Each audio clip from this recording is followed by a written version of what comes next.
Aduh, aduh, aduh, aduh, aduh. Aduh, aduh, aduh, aduh, aduh. Oke, kembali lagi bersama kami BSB Bacotan Sepak Bola, teman-teman semuanya. Kita seperti janji yang video sebelumnya, setelah kita setelah kita review, kita akan preview mengenai semifinal. Bentar, tim kreatif kenapa? Bemak banget deh. Kenapa gerasa gerusuk nih? Gerasa gerusuk. Oke, C. Tarik ke sini gitu ya. Kita harus tanya juga Iya. yang belakang layar. Lagi galau. Jangan buat kami hilang fokus, nggak tahu mau ngomong apa lagi nanti. Ini kan udah deg-degan nih. Oke, kita mau enjoy aja. Udah di fase semifinal aja, C. Udah masuk ke Euro hampir semifinal. Euro hampir selesai, Corona masih ada aja. 3 pertandingan lagi ya. Iya, 3. Ada perebutannya Enggak. 3? Enggak ada. Berarti 3 ada betul. Euro hampir selesai, Corona masih ada. Udah di upgrade ya. Udah 2 kali upgrade ya. Tolong Tiap teman-teman, tahun. ya, tolong teman-teman semua jaga kesehatannya, jaga jarak 5M, 5 miliar. Oke, C, langsung Oke. kita akan bahas semifinal pertama antara ini big match lagi antara Bagian Italia A. versus Spain. Ya, Italia Spanyol. versus Spanyol, mantan juara dunia. Pernah 2 kali juara, 2 kali sama-sama pernah juara dunia, sama-sama pernah menjuarai Euro. Ya. Bagaimana C semifinal nanti? Ya, langsung nih. Ini bukan host ya, tapi langsung coba sama C. Jangan aku aja terus dari tadi. Dari kemarin. Ya, di kemarin. Ya, Om Sandra. Jadi apa nih? Prediksi? Enggak prediksi dulu ya. Ya, kita bahas kupas saja dulu, kayak mana statistiknya, kayak mana head to headnya, kayak mana komposisi pemainnya, kedalaman tim ya kan. Ini kan udah masuk partai yang sangat penting, C. Road to final. Road to final lah. Iya, 4 besar ya. Kalau bicara head to head kedua tim ini, tadi dan Spanyol. Kalau dari Spanyol sejarah mereka sudah bertemu 33 kali. Berarti udah sering ya? Sudah sering sebenarnya bertemu ya. Very often. Ya, sudah sangat sering saling bersua. Jadi dalam 33 pertandingan tersebut Spanyol sedikit unggul dengan 12 kemenangan. Sedikit unggul. Sedikit ya. Spanyol 12, Italia dengan 9 kemenangan dan 12 laga sisa diakhiri dengan hasil imbang. Kemudian kalau kita tarik lagi 5 laga terakhir kedua pertemuan tim ini Spanyol juga unggul juga sedikit dengan 2 kemenangan, Italia sekali menang, 2 kali imbang. dan sisa imbang 2 pertandingan sisa. Tapi kan kalau berkaca dari head to head itu kan nggak bisa dijadikan patokan Ya, tentunya. betul. Kalau melihat Beda zaman. iya beda era kan. Kalau kita tarik dari istilahnya dengan performa tim baru-baru inilah Italia kan dalam grafik yang meningkat Ya. di bawah Roberto Mancini kan Siap. dengan sudah 32 pertandingan dengan laga melawan Belgia di perempat final mereka nggak terkalahkan Ya. jadi kan unbeaten lah sudah 32 pertandingan kan jadi dengan pertahanan yang tadi juga sangat kokoh jadi kan ini yang membuat Italia sedikit diunggulkan banyak kalangan-kalangan mengatakan Italia lebih unggul Ya, dari difavoritkan untuk masuk lolos ke final. Dari kedalaman skuad pun kita tahu ya Italia lebih baik kalau aku lihat. Ya, dari produktivitas golnya. Ya. Itu di balik Kroasia Spanyol kemarin. Ya. Nah, produktivitas gol dari Italia. Karena harus dilihat dari sepanjang perhelatannya lah. Ya, jadi karena kan trennya memang stabil tim Italia. Lebih stabil ketimbang Spanyol. ya dengan duo inside-nya Immobile trio. Enggak, Tapi yang sangat aku lebih bilang duo lah. duo Yang lebih- paling sering lah paling dipasang. sering. Nah, gitu. Kalau yang satu lagi kan dikontak-ganti. Berardi dengan Cisa Ya. ganti ya. Itulah kalau lihat dari performa tim Italia stabil, artinya mereka mampu mencetak gol. Mereka ada peluang bisa mencetak gol. Dia tidak sekarang lah. Dan kebobolan pun minim. Orang pun minim. Baru-baru ini. Jadi tim ini lebih stabil, jauh lebih stabil di bawah Roberto Mancini dan sedang memasuki fase terbaik Italia lah. Meskipun dengan nama-nama setelah era 2006. meskipun dengan nama-nama yang kurang familiar, tapi pemainnya Pemain muda potensial. pemain-pemain bagus meskipun belakang dengan masih duo Ciellini dengan Bonucci ya. Nah, itu kan perlu Perlu perpaduan. perpaduan ini pemain ya. Kemudian kalau lihat dari Spanyol Spanyol masih memainkan pola permainan yang sama, gaya main yang sama, sistem bermain yang sama. Cuman yang menjadi kendalanya Spanyol ini kadang-kadang mentok. Gara-gara Penyerangnya nih Taman ganteng Tampan. sih, cuman Tampan. cuman apa aliran golnya nggak ganteng. Ya itulah, mungkin di semifinal ini harus diancam dulu kadang Iya, biar bisa nyetak. tapi janganlah. Janganlah, kita tetap harus selalu fair play. Fair play. Ya. Tapi itulah yang terjadi di Spanyol. Ini cuma bercanda ya, jangan nanti disomasi nih. Ya. Disomasi, ini cuma bercanda di maaf tadi. Itu yang menjadi kendala Spanyol sejauh ini. Dan lini belakang mereka juga masih perlu ujian sebenarnya. Dan dalam lawan Italia ini kita bisa melihat bagaimana lini belakang Spanyol ini bekerja. Kita ketahui kan dah nama-nama baru lah di belakang. Laporte, kemudian Pau Torres, Eric Garcia. Ini kan pemain yang Dan Unai Simon ya kan. ya udah sih menimba gawang. Jadi kan Walaupun mesti harus dilihat skuad apa sih Spanyol ini. Tapi kan lini depan yang jadi masalah. Jadi kan meskipun di lini tengah ini Spanyol aman-aman aja. Ya aman, Nggak tapi ada Busquets, Pedri yang Ya tapi the sing star lah. Lagi-lagi ya gue bilang nggak sesolid zaman. Iya, kan sudah zaman era Iniesta, Xavi, Alonso kan. Tapi masih dalam komposisi pemain-pemain bagus di situ. Betul. Dengan Busquets, Pedri, juga ada Koke, juga ada Thiago Alcantara. Ya. Artinya tidak masih dengan pola main yang sama. Hanya di kendalanya memang lini depan yang seret gol. So broken. Ini kalau melihat menghadapi Italia ini Spanyol nggak bisa main-main. Artinya harus kalau mereka mendapatkan peluang harus semaksimal mungkin harus melakukan 100%. Nggak bisa buang-buang peluang. Di sinilah Italia sedikit lebih unggulkan ketimbang Spanyol. Karena Spanyol kan kita tahu sendiri Enrique membawa skuad muda di tahun ini. Jadi masih perlu yang terbang lah. Tapi dengan dua laga ini yang memang dua tim besar, pastinya meskipun kalaupun Spanyol yang menang nanti sebenarnya nggak kejutan-kejutan kali juga. Secara ini big match kan. Ya. Tapi Italia harus diakui lebih diunggulkan dan Spanyol. akan main di Wembley Di Wembley nanti. Itu dari statistik kedua tim. Italia juga kan melaju hingga sejauh ini kan mulus saya katakan. Nggak ada drama di penalti, paling cuman sampai babak extra time ketika menghadapi Swiss di 16 besar. Austria maksudnya. Dan selebihnya kan nggak ada batu sandungan lah, nggak ada masalah bagi mereka. Fase grup mulus 9 poin. Dan ini tadi lebih diunggulkan dan palingan kalau dilihat dari susunan pemain juga nggak ada yang terlalu berpengaruh kecuali yang cederanya Leonardo Spinazzola dan kemungkinan digantikan oleh Emerson. Ya itu aku bilang ya pengganti yang lumayan sepadan. Ya tapi harus diakui Spinazzola sedikit atas Emerson. Ada. Tapi bukan yang terlalu pengaruh lah. Karena kan pemain inti Italia masih ada semua. Betul. Masih fit untuk bermain seperti Jorginho, Verratti, kemudian ada Insigne, Immobile, ada Cisa, Donnarumma juga yang masih on fire. Dan dari Spanyol juga masih harus dilihat bagaimana susunan pemain akan diturunkan oleh Enrique sendiri. Yang sudah pasti yang di lini tengah ya tetap Busquets, Koke dan Pedri itu udah nggak digantikan. Tingkat Thiago aja bermain ya di babak kedua. Dan di depan juga masih harus dilihat. Morata nih starter nggak, tapi kemudian starter. Dan kalau aku rasa lebih baik Ferran Torres ya.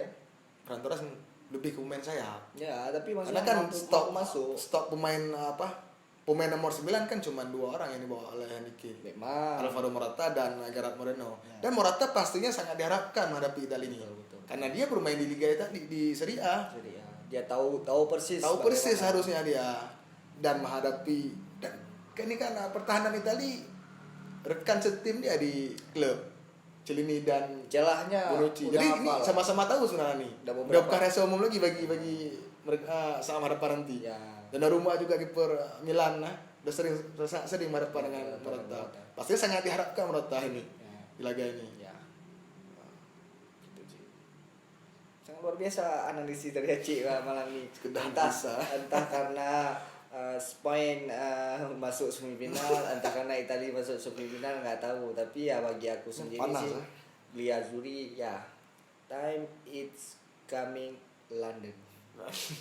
Pokoknya intinya ya Italia di atas, Spanyol. Di atas Spanyol. Ya, Harus prediksi. aku di atas kertas. Kalau- Jepun nggak tahu di atas lapangan kayak mana. Ya, kalau prediksi aku sih Gli Azzurri mungkin bakal masuk final. Bukan final lah. Aceh. Nah memang banyak kalangan juga memprediksi final nanti Italia menghadapi Inggris. Oke, Inggris next. Langsung kita, Inggris, kita ya? langsung Inggris. Tadi langsung disentil Inggris melawan Denmark Di nanti. bagan Bagan B ya. Bagan B. Pot B ya. Pot B. Gimana kira-kira menurut Aceh itu dari head to head statistik kedalaman skuad dari timnas Inggris ya? Mungkin udah rahasia umum sih. Iya. Udah diunggulkan Inggris. Dengan skuad termahal di Euro. Coba Inggris. Aceh analisis secara detail gitu. Gimana? Maksudnya Denmark bakalan jadi bantu sandungan nggak bagi Inggris? Kalau ditanya akan menjadi batu sandungan, sangat bisa Sangat melihat tren positif. yang positifnya dan kuda hitam lah nih yang Ya. tertinggal. Kan tinggal Denmark tuh kuda hitam nih, dan ini juga sangat mengejutkan Denmark. Trennya kan meningkat terus dari terancam nggak lolos ke fase knockout, kemudian terus tampil mengejutkan, Ya, impresif terus ya. impresif terus. Permainannya juga sangat bagus. Dan selalu mencetak di atas 2 gol. Jadi nggak ada halangan lah, meskipun kalau lihat dari tim Denmark ini kapten mereka agak sedikit diragukan, Simon Kjær lah. Why? Karena kemarin kan sempat sedikit ada masalah lah di sekitar di akhir pertandingan menghadapi Ceko. Ya. Tapi harus dipantau juga nih kondisi Kjær, dan ini pemain sangat penting bagi Denmark pastinya. Itu secara motivasi ya kan. Ya, apalagi setelah nggak ada lagi Leader. Christian Eriksen lah. Secara kemampuan leadership dia lah kita bilang. Nah, kalau dilihat dari head to head kedua tim kan sudah 21 kali bertemu Betul. sepanjang sejarah. Inggris memenangkan 12 pertandingan.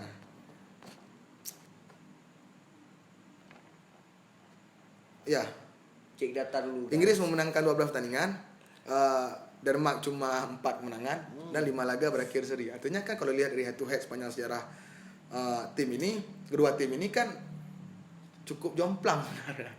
Inggris terlalu dominan sebenarnya. Ya. Dan tapi harus dilihat juga dalam 4 laga terakhir ini ketat sebenarnya. Meskipun Inggris menang 2 kali, Denmark menang sekali, satu laga sisa imbang. Dan skornya nggak banyak-banyak juga, tipis. Dan laga terakhir kedua tim ini bertemu, Denmark menang. Dan ini belum lama, baru bulan 10 yang lalu lah, dua tim bertemu di UEFA Nation League. Denmark menang 1-0 melalui penalti Christian Eriksen. Jadi kan artinya kan kalau kita tarik di pertandingan bulan 10 lalu itu kan Kemungkinan. belum terlalu jauh. Ya, kemungkinan Jadi kan skuadnya masih sama. Ya, kemungkinan mungkin Denmark menjadi batu sandungan bagi timnas Inggris ya. Sangat bisa kan melihat dari Inggris dari laga-laga sebelumnya kan nyaris nggak ada masalah berarti sebenarnya. Bisa jadi mungkin itu menjadi neraka untuk Istan coming home gitu. Iya, melihat Inggris juga sangat diuntungkan. Ya, benar. Hanya sekali bermain di Luar luar Inggris Inggris. kan. Kemarin menghadapi Ukraina di Italia, Roma. Ya. Dan sisanya mereka main di Wembley semua. Jadi sangat Tapi bisa Inggris. kalau kita prediksikan mungkin kalau aku pribadi ya, Mm-mm. ini akan bermain sampai ke babak extra time. Satu kira Agak sengit sih. akan sengit seharusnya. Karena tren positif yang dilakukan Denmark selama Euro itu ya Inggris positif juga, kedalaman skuad yang kita lihat. Denmark punya mental lah. Punya mental. Dan kabar bagusnya kan striker mereka nih Kasper Dolberg kan dalam 2 laga terakhir kan terus mencetak gol. Kemarin melawan Ceko mencetak 1 gol, dan ketika menghadapi Wales dia mencetak 2 gol. Artinya semenjak menggantikan Yuri Poulsen yang sempat mengalami cedera, Dolberg bisa memperlihatkan performa yang impresif. Dan ini kan menjadi catatan sendiri lah. Artinya Di balik poin tambah sendiri lah bagi Denmark. di balik berarti yang selalu kejar mengejar. Selalu kejar-ngejar bola, bahkan sampai jatuh bangun Ya, Lord yang Brad White. Dan lihat dari Inggris juga dalam performa yang luar biasa. Melihat dari belakang pertahanan masih masih nol kebobolan, masih perawan lah istilahnya kan. selama Euro. Dan depannya juga sudah mulai tajam, Sama-sama subur. sama-sama subur. Kane sama Dan Sterling ya. dan Ken juga mulai apa nih? Kemarin cetak 2 gol. Kemarin cetak 2 gol menghadapi Ukraina, menghadapi Jerman cetak 1 gol. Artinya setelah di fase grup Ken seret gol, sekarang mulai menampakkan. memperlihatkan lah siapa Harry Kane sebenarnya. Dia dilirik-lirik terus sama klub lain kan. Ini rumornya City masih. Ya, rumornya kan pindah dia kan. Dan masih punya peluang juga. Kalau dilihat dari segi top skor, masih punya peluang Harry Kane. Sekarang kan dia sudah mencetak 3 gol sama seperti Raheem Sterling. Artinya selisih 2 dari top skor sementara sekarang. Ronaldo dan Patrick Schick. Dan mereka sudah gugur. Jadi masih punya peluang lah bagi Kane dan Sterling. Bahkan Dolberg yang sudah membuat 3 gol juga. Jadi cukup seru nih melihat laga kedua tim ini. Mencari tiket ke babak final dan juga mencari gelar top skor gitu. Top skor. Nah, bagi Inggris nih seperti laga wajib menang lah ya. Ya kayak kita bilang dari kemarin tuh video-video sebelumnya kan kurang ajar kalau misalnya Inggris kurang ajar nggak masuk final, lihat bagan ya B. setelah mengalahkan Jerman. Ini kan moral tim kan sedang bagus-bagusnya nih. Dan perlu dicatat ada beberapa pemain Inggris juga tampil luar biasa. Kane mulai tampil impresif, Sterling juga masih tampil impresif juga. Mungkin karena debut kemarin Sancho mungkin akan dipasang lagi kan? Nah, Sancho juga tampil bagus kemarin menghadapi Ukraina. Kemudian Luke Shaw, ada Harry Maguire. Ini kan mulai memperlihatkan performa apik lah nih. John Stones juga, Mason Mount juga sudah kembali ke starting 11. Jadi sebenarnya skuad Inggris ini merata sebenarnya. Kalau Southgate tidak bisa memanfaatkan, ini kan nggak tahu bilang nih Southgate nih. Banyak pilihan bagi dia. Ada Grealish, ada Saka, ada Foden kan. Selama ini kita lihat selama Euro kan Southgate mampu. Ya, aku rasa sih mampu juga untuk melawan Denmark kan. Ya. Cuma ya kita lihat kayak Acik bilang tadi head to head secara statistik kan bisa ya dibantu Sandungan. Jadi betul Sandungan. Tapi setidaknya bagi Inggris banyak plan lah yang bisa dimainkan oleh Southgate. Banyak plan dan banyak keunggulan. Contoh ketika menghadapi Jerman, di saat buntu Southgate kan memasukkan Grealish. Dan masuknya Grealish langsung ciptanya 2 gol. Dan di 2 gol tersebut ada kontribusi besar dia. Jadi kan artinya ada sesuatu yang tidak berjalan di timnas Inggris ini. Southgate masih banyak pilihan lah. Ketika dia melihat bangku cadangan ini banyak yang bisa, opsinya banyak. Ada Saka, Foden juga kan. Jadi keterlaluan Inggris kalau nggak bisa Oke, jangan bilang keterlaluan buat Inggris. Tapi ini bisa jadi bisa mengakhiri kutukan Inggris juga nih. Seperti kita katakan kan belum pernah menjuarai Piala Eropa kan. Betul. Hanya Piala Dunia tahun 66. Tuh mungkin bapak aku lah yang 66. Bapak kita. Ya. Oke, Cek, berarti kita udah bilang Italia, Spain. Italia lebih unggul untuk masuk final. Kali ini Inggris Denmark. Inggris masuk final. Ya. Kemungkinan rata-rata untuk preview kita pada malam ini, kita yakin nanti pas ke partai semifinal akan mempertemukan Italia dan Spanyol dan Inggris Denmark, dan yang akan lolos ke final prediksi nih ya Italia dan Inggris akan bertemu against di Wembley di puncak acara closingnya lah. Oke lah, gitu aja Cek. Ya segini itu aja dulu, nanti kita akan nonton sama-sama mana semifinal ya. Oke, aku tarik pakai bahasa Inggris sedikit. I think enough for our video ya kan. For our video this time ya kan. Karena we are talking about England. Yeah. So I harus ngomong pakai bahasa Inggris. Ini gak tahu bilang lagi. Oke lah. Thank you buat teman-teman semua udah menonton. Thank you pokoknya, respect selalu, tetap jaga protokol kesehatan buat kita semua. Semoga kita sehat selalu. Jangan lupa dukung channel BSB untuk tetap subscribe dan komen kalau memang ada share juga, dan komen untuk hal-hal yang membangun lah untuk channel kami ini. Berarti see you in the next time for the final Euro 2020. Yes. Terima kasih semuanya. Salam bacot.